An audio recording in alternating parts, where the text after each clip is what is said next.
კალიგრაფიას თვითონ აქვს ძალიან თავისი ხასიათი. კალიგრაფია თვითონ მხატვრობაა ეროვნული აზროვნების გრაფიკაა რეალურად.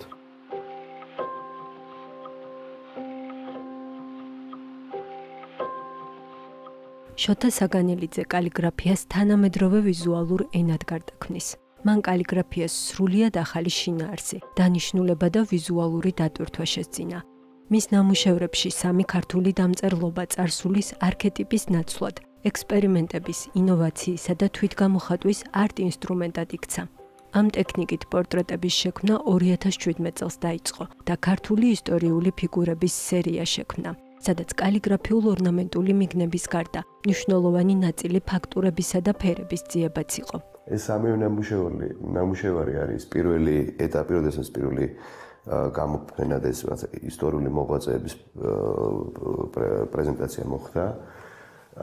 პეტრე ოცხელი, რომელიც არის ბატიკა, აბრეშუმზე შესრულებული, რაღაცნაირად მისი მხატვრობის გათვალისწინებით, ფერთა პალიტრა, სიმბოლოები მისი და ეს თამარი და შოთა, რადგან იყო რაღაცნაირი ახალი ტექნიკა, დამჭირდა რამოდენიმე წელი თვითონ მეცადინეობაზე, რომ ამ ტექნიკით სხვადასხვა ფაქტურები, სხვადასხვა განვითარებები მეპოვა. სწორედ ამ კოლექციამ განაპირობა, რომ მან მუშაობა ვეფხისტყაოსნის ილუსტრაციებზე დაიწყო. იმისთვის, რომ ვეფხისტყაოსნის მხატვრული, ემოციური და იდეური სამყარო გადმოეცა, ჯერ მისი გააზრება და იმ ქართველი მკვლევარების ნამუშევრების შესწავლა დაიწყო, რომლებმაც მთელი თავისი მოღვაწეობა რუსთაველის სამყაროს შეცნობას მიუძღვნეს. სიმბოლურ ალეგორიული ინტერპრეტაციების გააზრებით შეიქმნა მისი თითოეული პერსონაჟი.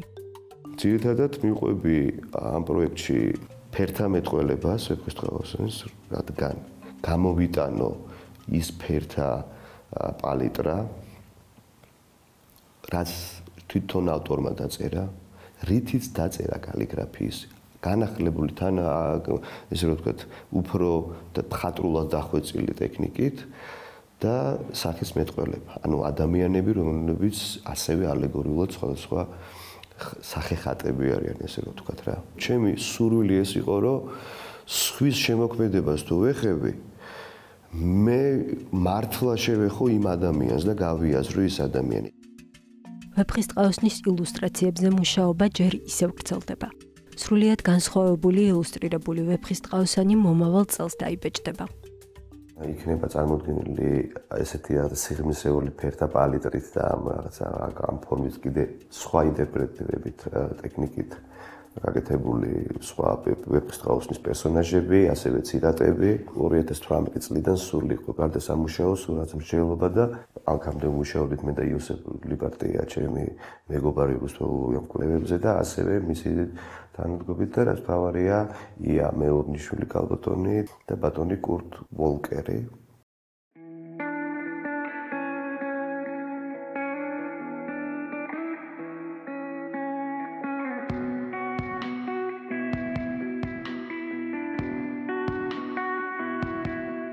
ფიქრობს, რომ თანამედროვე ხელოვნება მასობრივად ხელმისაწვდომი უნდა იყოს. სწორედ ამიტომ ცდილობს, რომ მისმა ნამუშევრებმა სხვადასხვა ფორმა მიიღოს და არ დარჩეს მხოლოდ ფერწერაში. ასე შეიქმნა ტექსტილის დიზაინი, ქართული სუფრები, მაისურები, სამაჯურები და ხალიჩები, სადაც ქართული დამწერლობა უკვე ყოველდღიურ ნივთებში ცხოვრობს. ეს არის ბოლო ინტერესი, ესე რომ ვთქვათ. ეს არის ვისკოზის ფაქტურა, რაღაცა ფიქრობდი, რომ რაღაცა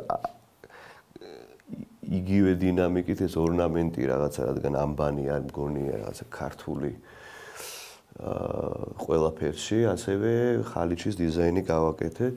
იდეა არის ამის უკან, რომ პროპაგანდას ვეწევი ამ რაღაცა საერთაშორისო მასშტაბში, ამ კალიგრაფიის და ქართული აზროვნების და საერთოდ იმ ადამიანების, ვინც შექმნა საქართველოს რა, ისტორიული ფიგურები.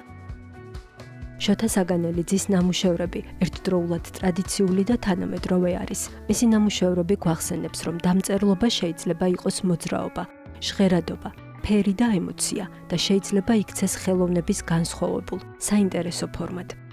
იცით რა არის, რომ გადავხედავ წარსულს, რაღაცა იყო, მე ახალი გაკეთდა და ესე მოდის, ხო? მე რომ გავიმეორო ის, და ამითი ვიძახო, მე ვინარჩუნებ ამითი. დრო ინარჩუნებს ყველაფერს. შენ უნდა აკეთო სიახლე, იმიტომ რომ ხელოვნება არის სიახლე.